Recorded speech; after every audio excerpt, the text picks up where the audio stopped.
Yeah, the Beatles were a very prominent band in the 60s. They influenced a lot of people, a lot of musicians.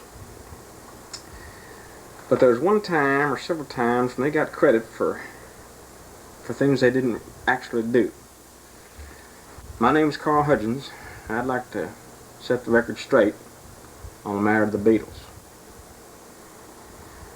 Now, what's a country boy from East Texas got to do with the Beatles, you ask? I'll tell you. My name's Carl Hudgens. I'm a businessman. In the mid-60s, I was in England. I had just gotten discharged from the Navy, and I decided to stay over there in England, seek my fortune. I opened a small shop in the suburb of London.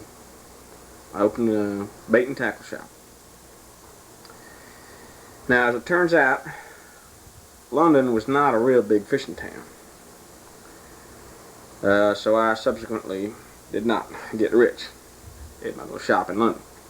But that's another story.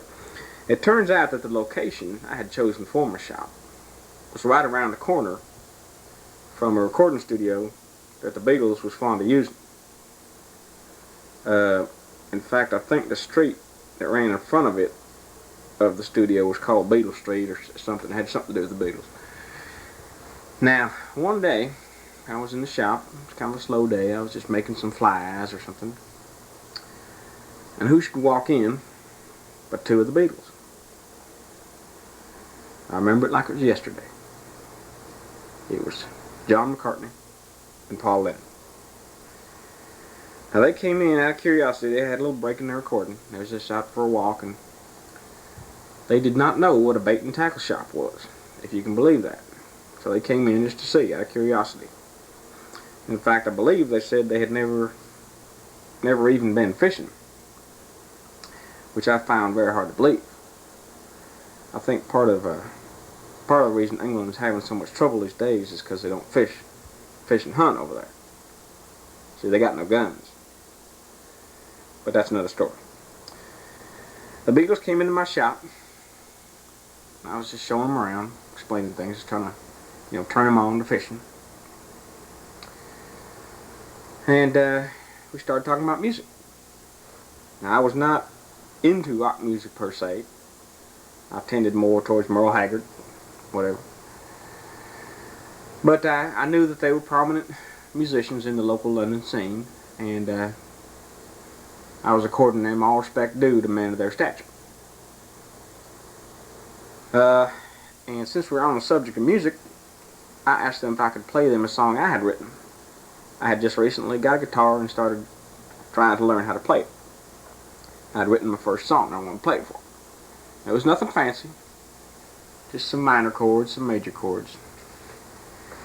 It was called A Day in My Life. And I played that song for them, and they didn't seem too duly impressed at the time, or so I thought.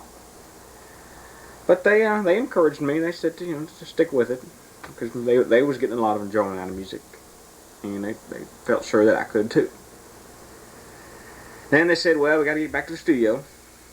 So I think they bought some rubber worms and headed on back. I never did see them again. They never came into the shop. Of course, I didn't expect to see them, as they weren't fishermen. But 2 or 3 months later, they put out that military album, Sgt. Pepper. See, it was an anti-war album. That's your irony. They call it Sgt. Pepper, but it's actually anti-war. And I heard a song on the radio that sounded suspiciously like my song. So I went out and bought the record, took it home and played it. Sure enough, there's a song on there. It's called A Day in the Life. They had just changed one word. And they had changed a lot of it, but it was basically my song. Mine had, my first line of my song had been, I shine my shoes today, oh boy. Whereas theirs was something else. But it's basically my song. Except that middle part with the orchestra making all the noise. That's what it is, noise. That was not my idea. In fact, I think that detracted from the strength and the beauty of my song. All that freaked out stuff. Since I knew they had stolen my song, I went to see a lawyer. But he informed me that since I did not have it copywritten,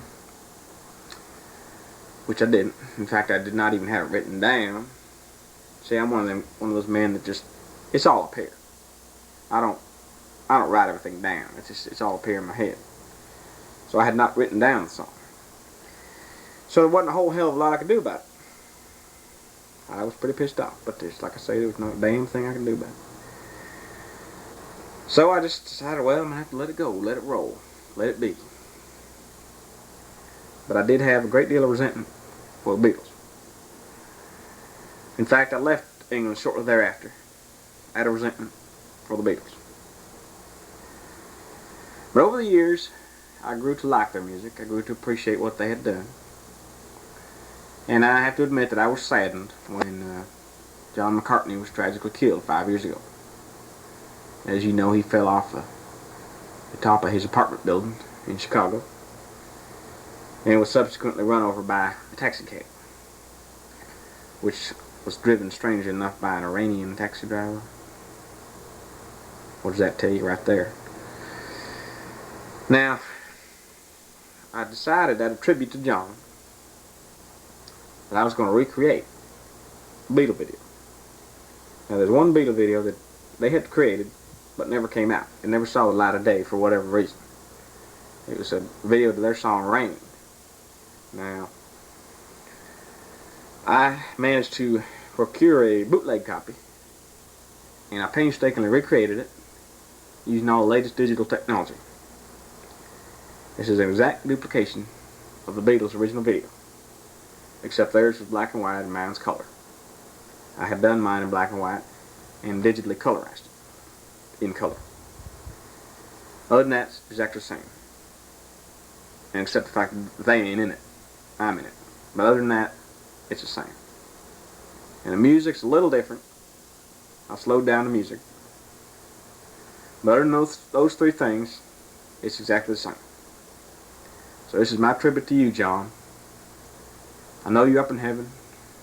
And I know they got a hell of a band up there. So this is for you, buddy. Hope you like it.